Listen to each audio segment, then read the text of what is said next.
¿Seguimos en Código? Seguimos. Seguimos en Código. Está Andrés Gel Domínguez. Gracias por venir, por acompañarnos. Vamos a hablar un poquito de los 20 años de la reforma. Vamos a compartir en un minuto y medio. Perdón, usted era muy joven hace 20 años. Era joven. Bien. Evitó el muy, un rasgo de sinceridad extraordinario.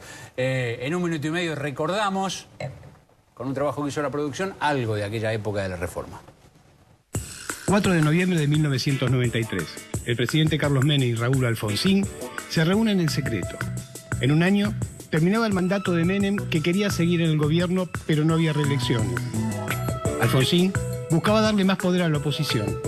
Así sellaron el Pacto de Olivos y se llamó elecciones de constituyentes, donde el PJ obtuvo la mayoría, aunque en esa asamblea finalmente no faltó nadie. Siguiendo la línea del pensamiento alberdiano, la reforma es necesaria para poder alcanzar la evolución de la cadena de la existencia. Fueron 2 meses de debate. Hubo fuertes disidencias. Uno de los díscolos, el gobernador Néstor Kirchner. Pareciera ser que no se puede disentir. Y entonces, a la hora de la decisión, en el bloque nuestro, y esto pasó hoy, ha pasado estos días, antes que discutir los temas centrales y de fondo, encuentran la mecánica de la persuasión, que es absolutamente convincente por otros medios. Finalmente, el 22 de agosto de 1994, se sancionó la nueva Constitución en el Palacio San José de Entre Ríos. Los principales cambios: se acortó el mandato presidencial de 6 a 4 años y se permitió la reelección. Se creó el cargo de jefe de gabinete. Se agregó un tercer senador por la minoría. Se creó el Consejo de la Magistratura. Se aprobó la autonomía de la Ciudad de Buenos Aires. Menem quería la reelección y la obtuvo. Alfonsín atenuó el presidencialismo, que pisaba fuerte y ahogaba a la oposición. Ya pasaron 20 años. Señores constituyentes, su responsabilidad será juzgada por la historia.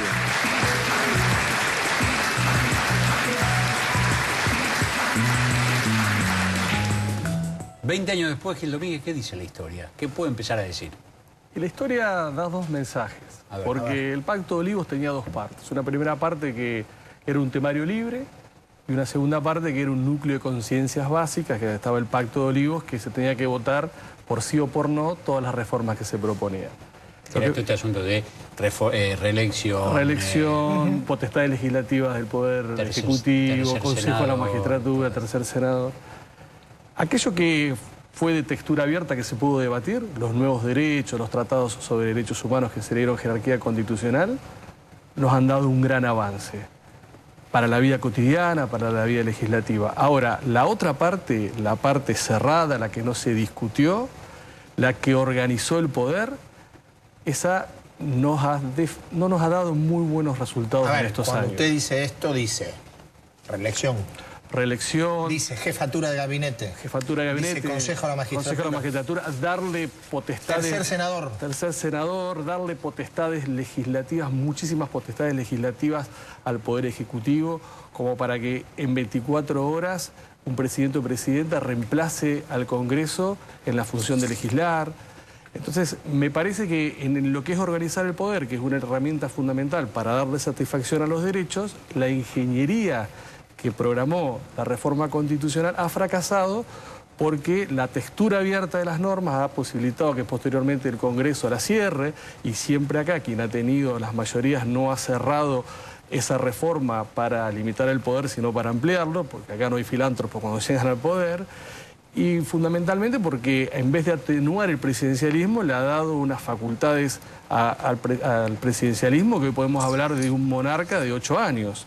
Y además también ha matado al federalismo en términos económicos o fiscales, porque lo que hizo es constitucionalizar la idea de la coparticipación federal, que era de muy dudosa constitucionalidad antes de la reforma, porque lo que hacía era quitarle la generación y distribución de recursos genuinos a las provincias, y autonomía sin dinero es una autonomía vacía. Gil Domínguez, la presidenta Cristina Fernández fue constituyente, igual junto con Néstor en ese momento. Eran los 2 constituyentes, y ella...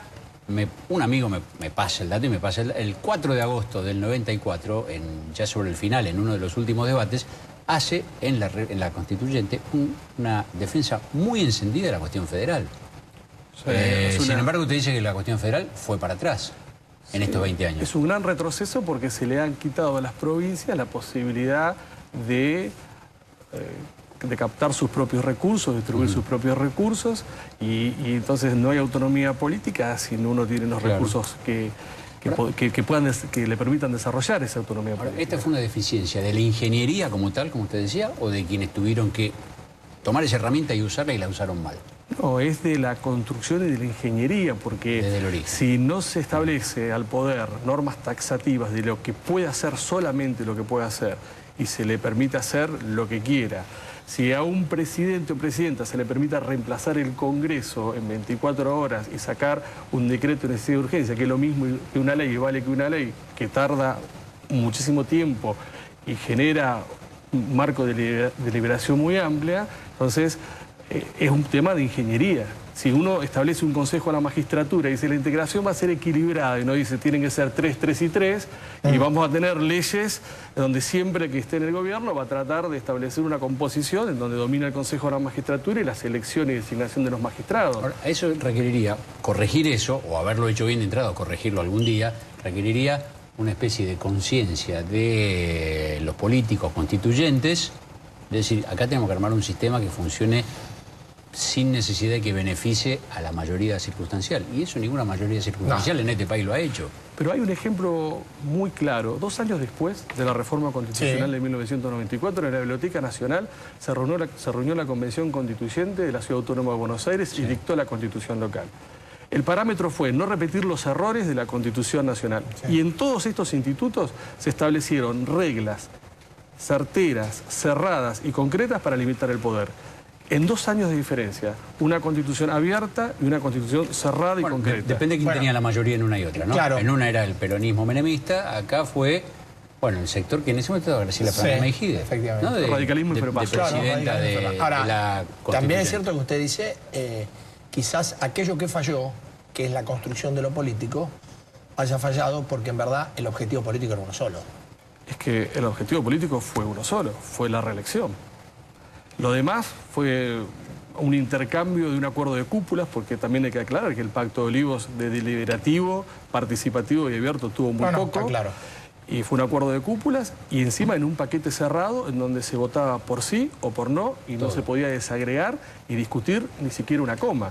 Entonces en esta parte tuvimos una reforma constitucional a libro cerrado y donde los debates eran sobre el todo. Bueno, la conclusión, el resultado de 20 años es que esa forma de organizar el poder no nos ha dado muy buenos resultados. Y los resultados están dados por la fuerza que tienen los derechos incorporados y por la fuerza normativa y simbólica que tienen los tratados sobre derechos humanos. Eso, a pesar de la muy mala organización del poder, nos han dado mucha satisfacción. ¿Usted cree que habría que reformar esta reforma entonces algún día? No, yo creo que tendríamos que tener más cultura política y constitucional y generar leyes de desarrollo que, a pesar que la Constitución no limita, se autolimiten al poder. Pero es muy difícil porque estar en el poder, especialmente en Argentina, no practica la filantropía política, justamente. Está en la cultura política, ¿no? Digo, un ejemplo, se instrumentó en hipótesis una jefatura de gabinete como tapón para las crisis políticas presidenciales y terminó siendo la nada. Lo que pasa es que se construyó de una forma que ni siquiera existe en el parlamentarismo, donde tiene un sentido y tiene una orientación totalmente distinta.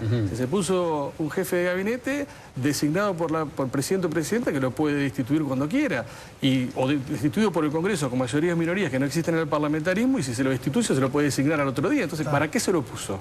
No sirve absolutamente para nada. Lástima. Pero estas oportunidades de estas hay una cada muchos años, ¿no? Igual el balance a mí en términos de derechos se me hace muy positivo, porque es lo que ha compensado el debate abierto de los derechos y los tratados, es lo que ha compensado y lo que me parece es el principal aporte de lo que hoy tenemos que apoyar y ver como el aspecto más positivo de la reforma de 1994. Bueno, no sé si la próxima de 20 años lo voy a ver, pero bueno, ojalá. Uno tiene que tener esperanza. Gracias. Gracias a ustedes. Nosotros en 33 segundos, 1/3 me acaban de decir. El tercio es importantísimo. El tercio es fundamental. Vamos a repartir premios. Dale. Ya venimos.